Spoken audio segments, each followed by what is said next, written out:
tipo assim, todo mundo trabalhava no horário, os estudantes no horário. O que a cidade fez? Juntamente com a Câmara Municipal, juntamente com o pessoal da Junta Comercial e dos empresários e o pessoal das indústrias. Das 6 da manhã até 7 horas, durante uma hora e meia no máximo, é só estudante que está rodando. Porque o estudante tem que estar 7 horas nas escolas. Então, desafogou os trabalhadores. Não tinha aquela situação de estar ao mesmo tempo o trabalhador e ao mesmo tempo o estudante dentro dos ônibus. E o que aconteceu? As lojas que abriram às 8 partiram a abrir às 9 e fechar às 19. Então não tem disputa entre trabalhador e estudante no mesmo horário. E isso deu uma coisa muito boa, porque o ônibus não anda lotado, você não vê, o estudante que você vê, porque ou está atrasado, ou perdeu a aula, ou está indo para casa.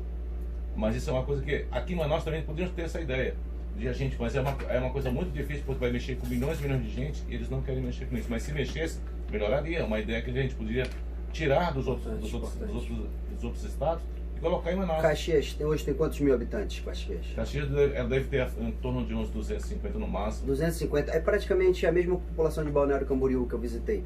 É fácil, né, na realidade. Hoje Manaus são 2 milhões e 100 mil habitantes, né?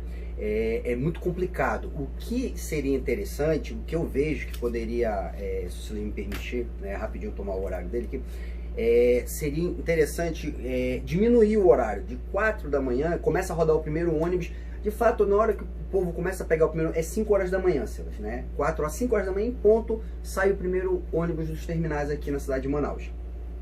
Aí depois o segundo ônibus vai sair com 40 minutos, 35 minutos. Isso quando não está quebrado, quando não há um atraso.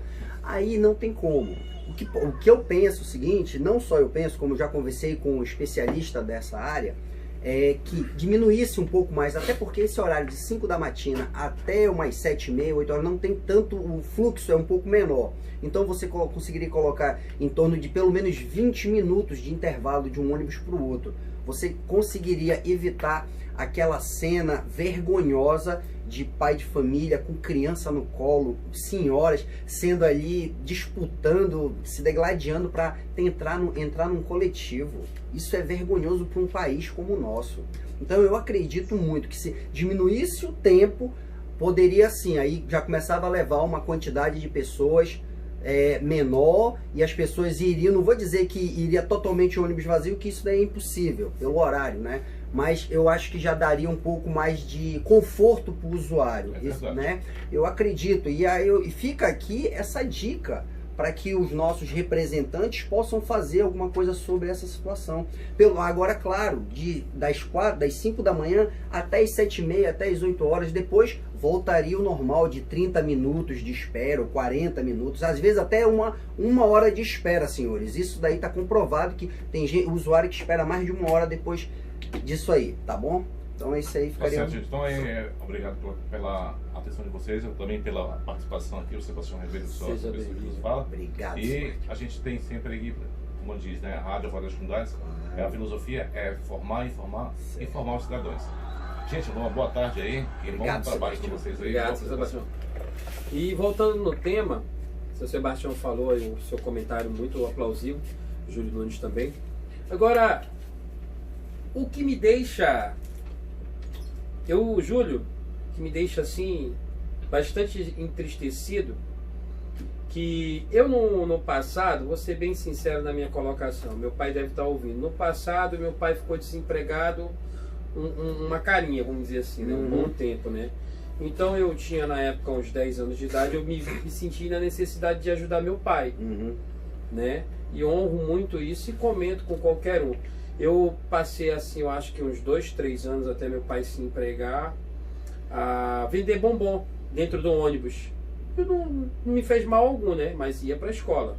Aí o que acontece? Vendi aquela balinha dentro do transporte coletivo, aquela coisa toda. Sempre vendi picolé, fiz frete. E fui assim... Guerreiro sobrevivente, né, Silas? Graças a Deus. E não me tirou minha fama de homem, não. Aí eu tava lembrando isso ontem na minha casa, né, com a minha esposa. Poxa, mãe, o Júlio Nunes vai falar do transporte público. O motorista que faz essa papagaiada, vê o idoso numa parada de ônibus, passar direto, é uma tremenda de uma safadeza, desculpa pela expressão, gente. E eu quero dizer para esse motorista que não respeita o passageiro idoso, o deficiente, principalmente. a criança que é autista, a mãe que tem um filho autista, o pai que utiliza o transporte público. Isso é uma vergonha, gente. O motorista que faz isso, ele tem que ver que lá na frente ele vai ser idoso que nem eu, que nem o Júlio Nunes. Vai ter a consequência disso lá na frente. E vão fazer isso com ele, mas a gente torce que não. Porque a gente não pede o mal para as pessoas, a gente pede a bondade. Mesmo que a pessoa te faça mal, tu peça a bondade para ele. Então tem um pouco mais de compaixão, amor ao próximo. E você que é motorista de ônibus, tenha a compreensão que o idoso, ele teve um papel na sociedade, ele fez uma história, né? A Caroline está comentando aqui no Nossa Senhora de Fátima 2 só tem ônibus da linha 053. Quando quebra o tempo de espera demora mais de 1 hora. É isso que nós estávamos comentando, né? Isso é uma irresponsabilidade. Pois é, como é que seria essa punição para esses empresários? Porque ele não está nem sabendo, né? Ele não quer nem saber na realidade, ele quer saber do dinheiro entrando. E Silas, e eu quero aproveitar essa falta de respeito deles, inclusive, e deixar aqui que um seguidor nosso acabou de... passou, quando ele ficou sabendo que ia tratar desse assunto, ele disse que ele tem dificuldade, porque ele trabalha na BR-174. E aí, o que aconteceu? Essa semana passada, o ônibus dele não estava entrando na BR-174, né? Que vai Presidente Figueiredo, é isso? 174, Presidente Figueiredo. E aí, ele perguntou, né? Falou que o motorista seguiu direto na M10. Ele disse, não, mas não vai pegar essa linha. Ele disse, não, porque o nosso coletivo está com o IPVA atrasado. E a Polícia Rodoviária Federal hoje está fazendo blitz e vão prender os ônibus. Então, nós não vamos entrar. Como é que fica isso? O ônibus